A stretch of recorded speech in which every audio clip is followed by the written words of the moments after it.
माँ हर वक्त मेरी सास को बददुआएं देती रहती, मुझे देखकर कहती कि मेरी फूल जैसी बेटी का क्या हाल कर दिया है, देखना तेरी सास पर खुदा का अजाब आएगा। मुझे अपनी माँ की बातों पर बहुत गुस्सा आता, क्योंकि मेरी सास तो बहुत अच्छी थी, उसने मेरी जिंदगी जन्नत बना दी थी।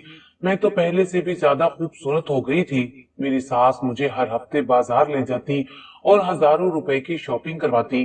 फिर माँ मेरी सास को बददुआएं क्यों देती थी? एक रोज मैं अपनी सहेली के साथ बाजार चली गई और उसी दुकान पर चली गई जहां से मेरी सास मुझे शॉपिंग करवाती थी। दुकानदार ने मुझे अकेला देखा तो रोते हुए मेरे पैर पकड़कर माफी मांगने लगा।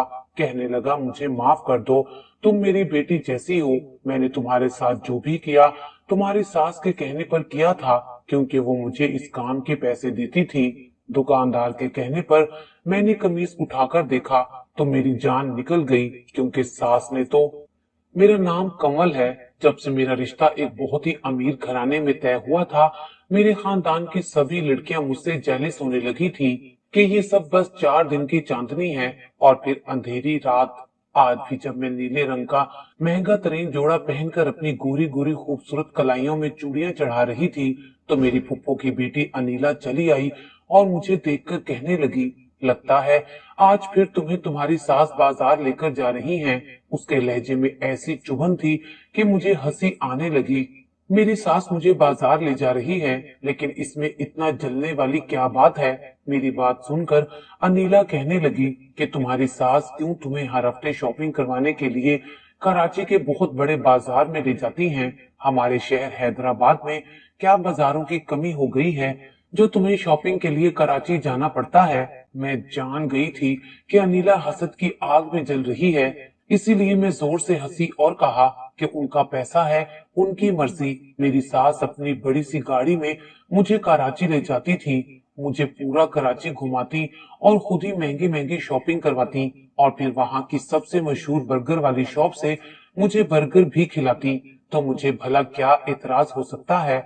मैं तो उनकी मोहब्बत देखकर खुश होती हूँ और दुआ करती हूँ कि अल्लाह ताला मुझे हसद करने वालों से बचा ले।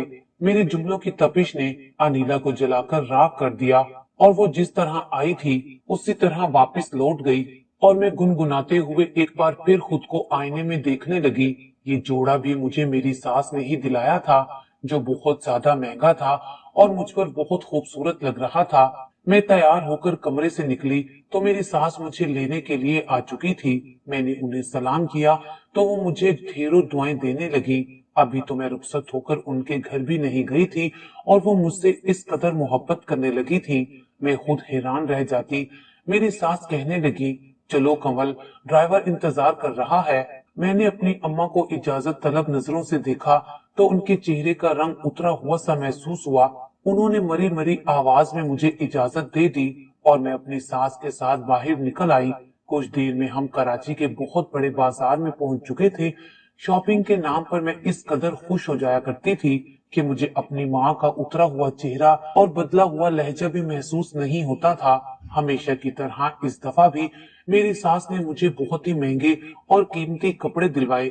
उसके साथ ही उन्होंने मुझे ज्वेलरी भी दिलाई और फिर बर्गर वाली शॉप पर बर्गर खाते हुए मेरी सास कहने लगी, अगली दफा तुम शॉपिंग पर यही कपड़े पहन कर आना। मैं हैरानी से अपनी सास को देखने लगी कि इतने महंगे जोड़े पहनकर शॉपिंग पर आने की भला क्या जरूरत थी, लेकिन ये बात मैं उनसे कहना नहीं चाहती थी, क्योंकि अमीर लोगों के अपने ही तौर तरीके होते हैं, इसीलिए जैसा वो कहती मैं वैसा ही करती।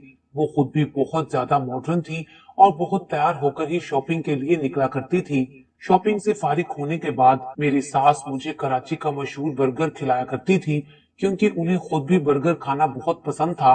वहाँ बहुत ज्यादा रश भी हुआ करता था। बर्गर वाला भी हमें अच्छी तरह से पहचान गया था, इसीलिए हमें देखते ही उसने 2 बर्गर बनाकर हमारे सामने रख दिए थे, जिसे खाने के बाद मुझे बहुत सुकून महसूस हुआ।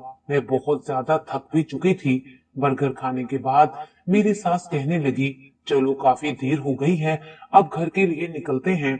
मैंने सुकून से एसी वाली गाड़ी में बैठकर सीट से सर टिकाए आंखें बंद कर ली और फिर मुझे पता ही नहीं चला कि कब मैं अपने घर पहुंच गई। घर के दरवाजे पर गाड़ी रुकी तो मेरी सास ने मुझे आवाज दी और कहने लगी, कमल बेटी, चलो तुम्हारा घर आ गया है। मैंने चौंक कर आंखें खोली तो देखा कि वाकई में घर के दरवाजे पर मौजूद थी। मुझे रास्ते का ही इल्म नहीं हो सका था। मैंने सारे शॉपिंग बैग्स उठाए और गाड़ी से उतरने लगी। तब मेरी सास ने मुझे कहा कि अगली दफा शॉपिंग पर इससे भी ज्यादा अच्छा तैयार होकर आना। तुम इन कपड़ों में बहुत ही खूबसूरत लगती हो। अपनी सास की बात पर मैं शर्मा गई थी। वो मेरी इसी तरह खुलकर तारीफ किया करती थी। मैं सोचती कि मैं कितनी खुश नसीब हूँ जो मुझे इतनी मोहब्बत करने वाली सास मिली है, वरना लोग तो सास को लेकर ऐसा भयानक नक्शा खींचते हैं कि मुझे शादी के नाम से ही डर लगता था। मेरी सहेली नसीम भी अपनी सास की बहुत ज्यादा बुराइयां करती थी, लेकिन मेरी सास तो शादी से पहले ही मेरा बहुत ख्याल रखती थी। अपने मंगेतर को तो मैंने सिर्फ एक दफा ही देखा था, और वो भी तस्वीर में, लेकिन मेरी सास से हर हफ्ते मेरी मुलाकात होती थी। शुरू शुरू में मेरे लिए ये सब कुछ बहुत अजीब था, लेकिन अब तो मुझे खुद आदत हो गई थी। मैं थकी हारी शॉपिंग बैग्स उठाए घर में दाखिल हुई तो मुझे अंदाजा हुआ कि मैं कोई 6-7 घंटे बाद घर लौटी थी। मैंने शॉपिंग बैग्स अपने कमरे में रखे और अम्मा के कमरे में चली गई तो मेरी अम्मा जाए नमाज पर बैठी थी और रोती हुए दुआएं मांग रही थी। ऐ अल्लाह, मेरी बेटी को कभी सच का पता ना चले। मेरे अल्लाह, मुझे माफ कर दे। इस दुआ पर मैं हैरान हुई थी। मैंने अम्मा को पीछे से आवाज दी तो वो फौरन मुझे देखकर जाए नमाज से उठ गई और अपने आंसू पोंछते हुए कहने लगी, चली गई तेरी मनहूस सास। कम वक्त मारी ने मेरी फूल जैसी बेटी का क्या हाल कर दिया है। मुझे अम्मा की बातों पर बहुत गुस्सा आता। मेरी सास तो बहुत अच्छी थी। अगर अम्मा को मेरी सास बुरी लगती थी तो उन्होंने मेरा रिश्ता क्यों किया था? मगर अम्मा मेरे इन सवालों का मुझे कोई जवाब ना देती, सिर्फ इतना कहती, आ गई हो मेरी बच्ची, तू थक गई होगी, जाओ जाकर आराम कर लो। मैंने अम्मा से पूछा कि आप क्या दुआ कर रही थी? ऐसी कौन सी बात है जो मुझे पता नहीं चलनी चाहिए? अम्मा घबराकर कहने लगी, कुछ नहीं, बस तेरे हक में बेहतरी की दुआ करती हूँ। तेरी खुशियों को किसी की नजर ना लगे। तू जानती तो है तेरे खानदान वाले तेरे इस रिश्ते के बारे में कैसी कैसी बातें करते हैं। मैं नहीं चाहती कि तुझे इस बारे में कुछ भी पता चले और तेरा दिल खराब हो। अम्मा की बात पर मैं मुस्कुराकर उनके गले लग गई और अम्मा को बताने लगी कि मेरी सास ने आज मुझे कितनी महंगी शॉपिंग करवाई है, और फिर अम्मा को अपने कमरे में ले जाकर उन्हें सारी शॉपिंग दिखाने लगी। वो खामोशी से मेरे साथ शॉपिंग देख रही थी और फिर मेरे चेहरे पर छाई खुशी देखकर मुस्कुरा देती। पता नहीं क्यों मुझे उनकी मुस्कुराहट में एक अजीब सा दर्द महसूस होता था। अम्मा मुझे आराम का कहकर चली गई थी। मुझे भी बहुत ज्यादा थकन महसूस हो रही थी और बर्गर खाने के बाद मेरा पेट भरा हुआ था, इसलिए मैं सोने के लिए लेट गई। मेरी बाकी की बहनें ऊपर छत पर थी, इसलिए नीचे सन्नाटा हो रहा था। वैसे भी अम्मा उन्हें मेरी सास के सामने नहीं आने देती थी और ना ही मुझे अपनी शॉपिंग मेरी बहनों को दिखाने की इजाजत थी। अम्मा कहती कि कहीं ऐसा ना हो कि तेरी बहनों का दिल दुखे या फिर उन्हें एहसास हो कि उनके पास ये सब नहीं है। इसलिए मैं अपनी बहनों को अपनी खरीदारी ज्यादा नहीं दिखाती थी, बल्कि सिर्फ वो चीजें उन्हें देती जो मेरी सास उनके लिए लाती थी। मैं थकी हारी अपने बिस्तर पर लेटकर अपने मंगेतर से मुतल्लिक सुहाने सपने सजाने लगी। मेरा मंगेतर मुनीब प्रदेश में रहता था। वो एक बहुत ही खूबसूरत और अमीर लड़का था। उसे कोई भी अच्छी लड़की मिल सकती थी, लेकिन शायद खुदा ने उसे मेरे ही नसीब में लिखा था। मेरा रिश्ता एक बंगले वाली औरत ने करवाया था जहां अम्मा काम करती थी, और मैंने अपने मंगेतर की सिर्फ तस्वीर ही देख रखी थी। शुरू शुरू में बहुत ज्यादा परेशान थी कि अम्मा ने इतने गैर लोगों में मेरा रिश्ता तय कर दिया है।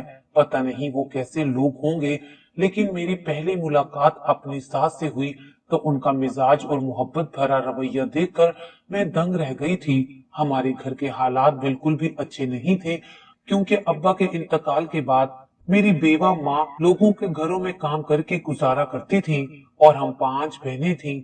मैं ही सबसे बड़ी थी। अम्मा जैसे तैसे हमारा पेट पाल रही थी। ऐसे में मेरे लिए कोई अच्छा रिश्ता आना मुमकिन ही नहीं था। लेकिन फिर अचानक एक दिन अम्मा ने बताया कि बंगले वाली मालकन ने मेरे लिए किसी रिश्ते का बताया है और वो लोग घर आने वाले हैं।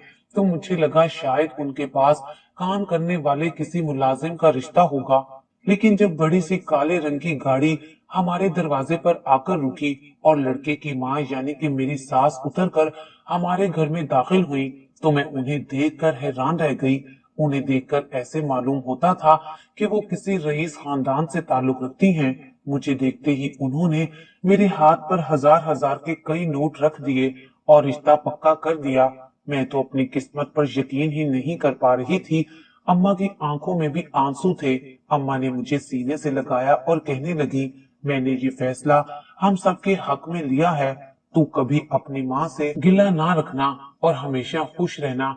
मुझे अम्मा की अजीबोगरीब बातें समझ नहीं आती थी। इतने बड़े घर से आए रिश्ते को भला मैं क्यों कबूल ना करती। और फिर मुनीब की तस्वीर देखकर तो मैं अपना दिल ही हार बैठी थी। मेरी सास ने मेरे साथ मेरी छोटी बहनों के हाथ भी काफी सारे पैसे रखे थे।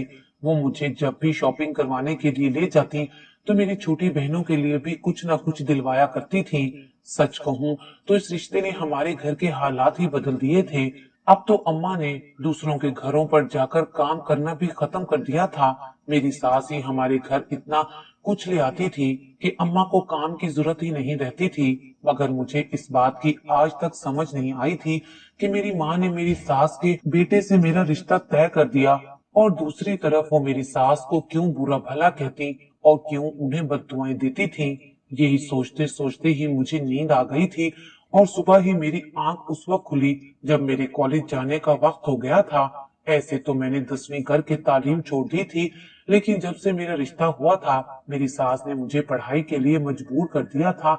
उनका कहना था कि बड़े लोगों में उठने बैठने के लिए पढ़ा लिखा होना जरूरी है और उनकी बात बिल्कुल सही थी, क्योंकि जब मैं उनके साथ बड़ी बड़ी दुकानों पर जाती तो वहां पर काम करने वाली लड़कियां भी अंग्रेजी में ही सवाल जवाब करती थी। इसीलिए मैंने एक सरकारी कॉलेज में दाखिला लिया था और आगे तालीम का सिलसिला शुरू कर दिया था। मैं जल्दी जल्दी तैयार होकर कॉलेज में पहुंची तो पता चला कि कॉलेज वाले स्टूडेंट्स को ट्रिप पर कॉलेज की बड़ी बड़ी जगहों पर घुमाने ले जा रहे हैं। सहेलियां कहने लगी कि सब साथ जाएंगे तो मजा आएगा। ये सोचकर मैंने भी हामी भर ली। 2 दिन बाद हम कराची के ट्रिप पर निकल गए थे। कॉलेज वाले हमें कराची की मशहूर जगहों पर ले गए तो रास्ते में वही बाजार आया तो मैंने सबको बताया कि यहाँ एक बर्गर वाला है और वो बहुत मशहूर है, सब यहाँ से बर्गर खाते हैं। हम सब उसी बर्गर वाले के पास पहुंच गए। वो मुझे देखते ही पहचान गया और जब उसने देखा कि मैं अपनी सास के साथ नहीं बल्कि सहेलियों के साथ हूँ तो उसने इशारे से मुझे एक कोने पर बुलाया। मैं जैसे ही उसके पास गई तो वो रोते हुए अपने हाथ जोड़कर कहने लगा, बेटी मुझे माफ कर दो, मैंने जो कुछ भी तुम्हारे साथ किया मैं बहुत मजबूर था। मैं कोई बुरा आदमी नहीं हूँ, लेकिन मजबूरी इंसान से बहुत कुछ गलत करवा देती है। बेटी मैंने वही सब कुछ किया जो तुम्हारी सास ने मुझे करने को कहा था। दरअसल मेरी बेटी बहुत बीमार है और वो कई महीनों से अस्पताल में एडमिट है। मुझे बहुत सारे पैसों की जरूरत थी और तुम्हारी सास ने मुझे इसी काम के बहुत ज्यादा पैसे दिए थे। मैंने तुम्हारे साथ बहुत घटिया हरकत की थी। मैंने एक दफा भी ये नहीं सोचा कि तुम भी किसी की बेटी हो। मैं तुम्हारे साथ कैसे इतना गलत काम कर सकता हूँ। जबकि मैं हैरान होकर उस बर्गर वाले को देख रही थी जो ज़ारों कतार रो रहा था। मुझे समझ नहीं आ रही थी। मैंने फौरन कहा, अंकल शायद आपको कोई गलत फहमी हो गई है, आप मुझे कोई और समझ रहे हैं।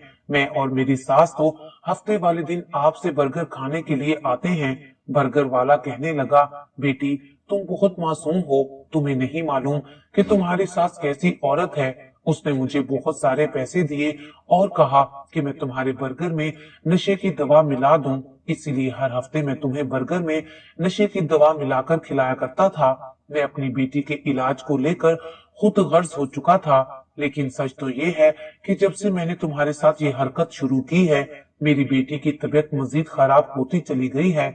और फिर आहिस्ता आहिस्ता मुझे एहसास हुआ कि मैं हराम के पैसों से अपनी बेटी का इलाज नहीं करवा सकता। मैं तुम्हें ये बात बताना चाहता था, लेकिन तुम्हारी सास बहुत चालाक औरत है, वो कभी तुम्हें मुझसे बात ही नहीं करने देती थी। बर्गर वाले की बात सुनकर मेरी जान निकल गई थी। मैंने बेचैनी से कहा, अंकल मेरी सास को ऐसा करने की भला क्या जरूरत पेश आ गई? लगता है आपका ज़हनी तवाजुन खराब हो गया है। बर्गर वाला रोते हुए कहने लगा, बेटी मैं तो सिर्फ अपने गुनाह का इकरार कर रहा हूँ, क्योंकि मैं जानता हूँ मैंने जो कुछ किया वो बहुत गलत है और इसीलिए मेरे ज़मीर को सुकून नहीं मिलता। आपकी सास ने मुझे पैसे की लालच देकर मुझसे वो काम करवाया जो शायद मैं सोच भी नहीं सकता था। इससे पहले कि मैं कुछ और पूछती, मेरी सहेलियां और टीचर्स भी वहां पहुंच गईं और कहने लगी, क्या बात है। मैंने उनको सारी बात बता दी और कहा कि ये बर्गर वाला मेरी सास पर इल्जाम लगा रहा है और मेरी सास क्यों मुझे नशे की दवा देना चाहेंगी, वो तो मुझसे बहुत मोहब्बत करती हैं। मेरी टीचर कहने लगी, कमल तुम्हारी सास कैसी औरत है ये तो तुम्हें पता होगा, लेकिन मैं इतना जरूर जानती हूँ कि ये गरीब बर्गर वाला झूठ नहीं कह रहा। यकीनन कोई न कोई बात ऐसी है जिससे तुम ला इल्म हो। अपनी टीचर की बात सुनकर मेरी जान निकल गई थी। मैं वापस घर चली आई। मेरी अम्मा जाए नमाज पर बैठी आंसू बहा रही थी और खुदा से माफी मांग रही थी और मेरी सास को आज भी बद्दुआएं दे रही थी। मैं फौरन अम्मा के पास बैठ गई और कहा, अम्मा मुझे सच बताओ, तुम हमेशा ये किस तरह की दुआएं करती रहती हो? अगर तुमने आज सच ना बताया तो मैं अपनी जान ले लूंगी। मेरी बात सुनकर अम्मा हवास बाख्ता हो गई और कहने लगी, कमल कैसी बातें कर रही है। मैंने रोते हुए अम्मा को सारी बात बताई तो अम्मा के चेहरे का रंग उतर गया और वो कहने लगी, मैंने सारी जिंदगी तुझे और तेरी बहनों को मेहनत से कमाकर खिलाया और बड़ा किया, लेकिन बढ़ती उम्र के साथ मुझ में काम करने की ताकत नहीं रही। तभी मुझे मेरी मालकन ने कहा कि हर हफ्ते में एक दिन के लिए अगर तुझे कराची भेजा करूं तो बदले में मुझे इतने पैसे मिल जाएंगे कि मेरे घर का पूरा खर्चा पूरा हो जाएगा। मालकन की बात सुनकर मैं लालच में आ गई थी, लेकिन मुझे ये नहीं मालूम था कि तुझे कराची भेजने के लिए मुझे तेरे रिश्ते का ड्रामा करना पड़ेगा। तेरा किसी मुनीब से कोई रिश्ता नहीं हुआ, बल्कि जो तस्वीर तुझे दिखाई गई थी वो ना जाने किसकी है और उसका तेरी सास से कोई ताल्लुक नहीं। दरअसल तेरी सास खूबसूरत और जवान लड़कियों से गलत काम करवाती है। जिस बंगले में मैं काम करती थी वो तेरी सास की दोस्त है। उसने तुझे देखा था और इसीलिए उन्होंने उस औरत को रिश्ते के नाम पर हमारे घर भिजवा दिया।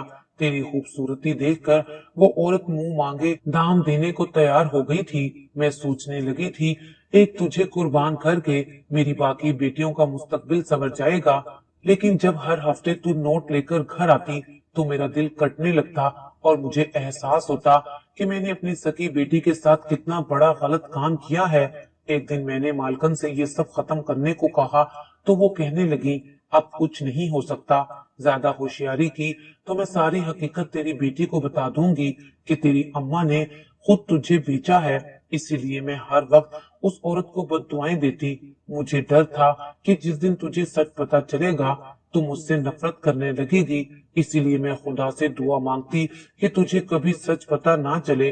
वो औरत जो तेरी सास बनी बैठी है वो तुझे कराची ले जाती है, शॉपिंग करवाती है और फिर बर्गर वाले से बेहोशी की दवा मिलाकर तुझे खिला देती है। गाड़ी में बैठकर तुझे गहरी नींद आ जाती है। फिर वो औरत तुझे एक होटल में ले जाकर कुछ घंटों के लिए तेरा सौदा कर देती है। तू इतनी खूबसूरत है कि बेहोशी की हालत में भी लोग तुझे खरीद लेते हैं। आज तक जो कुछ भी हुआ इसमें तेरी माँ का भी उतना ही कसूर है जितना उस औरत का है। बर्गर वाले ने तो अपनी बेटी के इलाज के लिए जो भी किया मजबूरी में किया, लेकिन मैंने ये सोचकर तेरी इज्जत को फरोख्त कर दिया। इस तरह ना सिर्फ हमारे घर के हालात संभल जाएंगे बल्कि मेरी बेटियों का मुस्तकबिल भी संवर जाएगा। मैंने 4 बेटियों की खुशियों की खातिर तेरी खुशियां और तेरी जवानी को कुर्बान कर दिया। अम्मा का सच मेरे ऊपर किसी कयामत की तरह गुजरा था। मैं सोच भी नहीं सकती थी कि मेरी माँ मेरे साथ इतना गलत कर सकती है। मुझे अनीला की बात याद आई थी कि ये सब 4 दिन की चांदनी है और फिर अंधेरी रात। वाकई आज उसकी बात पूरी हो गई थी। मैं 4 दिन की चांदनी देख चुकी थी और अब सिर्फ और सिर्फ अंधेरी रात बाकी बची थी। मैंने रोते हुए अम्मा के आगे हाथ जोड़ दिए और कहा कि मुझे मालो जर की हवस नहीं है, आप बस मुझे इस दलदल से निकाल दीजिए। मैं इस तरह अपने आप को दूसरों के हवाले नहीं कर सकती हूँ। अपनी दुनिया और आखिरत मजीद बर्बाद नहीं कर सकती। वो ख्वाब जो मैंने मुनीब के हवाले से देख रखे थे, मेरे सारे ख्वाब चकनाचूर हो गए थे। अम्मा ने मुझसे वादा कर लिया कि वो आइंदा कभी मुझे उस औरत के साथ नहीं भेजेगी اور نہ ہی اس سے اب کوئی میرا تعلق ہوگا۔ سارے خاندان والوں کو اماں نے میرا رشتہ ٹوٹنے کی خبر سنا دی تھی۔ جو کوئی آیا تھا وہ میرا مذاق اڑا کر چلا گیا تھا۔ میرا غرور زمین بوس ہو چکا تھا۔ وہ عورت جو میری ساس بنی ہوئی تھی، اماں کے انکار کرنے پر اس نے میری ماں سے بہت جھگڑا کیا اور وہ غصے سے ہمارے گھر سے نکل گئی۔